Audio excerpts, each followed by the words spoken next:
পূর্বাঞ্চলের জনসমুদ্রে শান্তি ও সম্প্রীতির বাংলাদেশ গড়ার সংকল্প নিলেন তারেক রহমান। তাই বিএনপির ভারপ্রাপ্ত চেয়ারম্যানের স্বদেশ প্রত্যাবর্তনের পর নতুন বাংলাদেশ গড়ার স্বপ্ন বুনছে দেশবাসী। তবে ঐতিহাসিক এই প্রত্যাবর্তন ঘিরে ওপার বাংলায় শুরু হয়েছে চরম উদ্বেগ। তারেক রহমানকে ডার্ক প্রিন্স বা অন্ধকারের রাজপুত্র আখ্যা দিয়ে সম্প্রতি একটি বিস্ফোরক প্রতিবেদন প্রকাশ করেছে ইন্ডিয়া টুডে। ভারতীয় গণমাধ্যমটির দাবি, তারেক রহমানের প্রত্যাবর্তন মানেই বাংলাদেশে আবারও হাওয়া ভবন সংস্কৃতির পুনরুত্থান।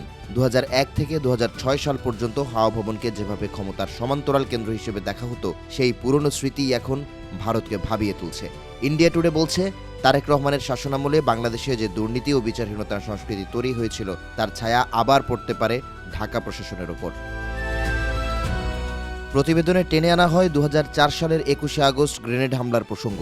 উল্লেখ করা হয়, এই ঘটনায় সংশ্লিষ্টতার দায়ে দণ্ড পান তারেক রহমান।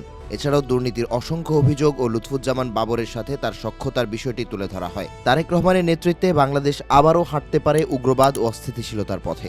ভারতের গোয়েন্দা বিশ্লেষকদের মতে, তারেকের নেতৃত্বে বিএনপি ক্ষমতায় এলে দিল্লির সাথে ঢাকা সম্পর্কের সমীকরণ পুরোপুরি বদলে যেতে পারে। ইন্ডিয়া টুডের দাবি, বিএনপির ভারপ্রাপ্ত চেয়ারম্যানকে শুধু একজন রাজনৈতিক নেতাই নয়, বরং একসময়কার মোস্ট ওয়ান্টেড ব্যক্তি হিসেবে দেখছে দিল্লি। তাই তারেক রহমান ও তার ঘনিষ্ঠ মহলের হাতে আবারও বাংলাদেশের নিয়ন্ত্রণ গেলে সেটি ভারতের জাতীয় নিরাপত্তার জন্য হুমকি হতে পারে। কারণ হিসেবে পাকিস্তান ও দেশটির গোয়েন্দা সংস্থা আইএসআই এর সাথে তার কথিত ঘনিষ্ঠতার দিকে ইঙ্গিত করা হয়েছে। তবে রাজনৈতিক বিশ্লেষকদের মতে, বাংলাদেশে এখন যে পরিবর্তন এসেছে, তাতে তারেক রহমান ও বিএনপি নিজেদের ইমেজ পুনরুদ্ধারের বড় সুযোগ পেয়েছে। কিন্তু ভারতের মূলধারার সংবাদ মাধ্যমগুলো যেভাবে তার প্রত্যাবর্তনকে অন্ধকার যুগের শুরু হিসেবে প্রচার করছে, তা দুই দেশের ভবিষ্যৎ কূটনৈতিক সম্পর্কের টানাপোড়েনেরই আভাস দিচ্ছে।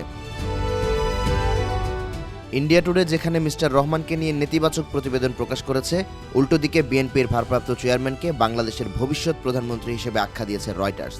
এখন প্রশ্ন হলো, তারেক রহমান কি সত্যিই বদলে যাওয়া এক বাংলাদেশকে নেতৃত্ব দিতে পারবেন, নাকি আবারও হাওয়া ভবনের কালো ছায়া গ্রাস করবে দেশের রাজনীতিকে? এই উত্তর পেতে হলে নজর রাখতে হবে সামনের দিনগুলোতে।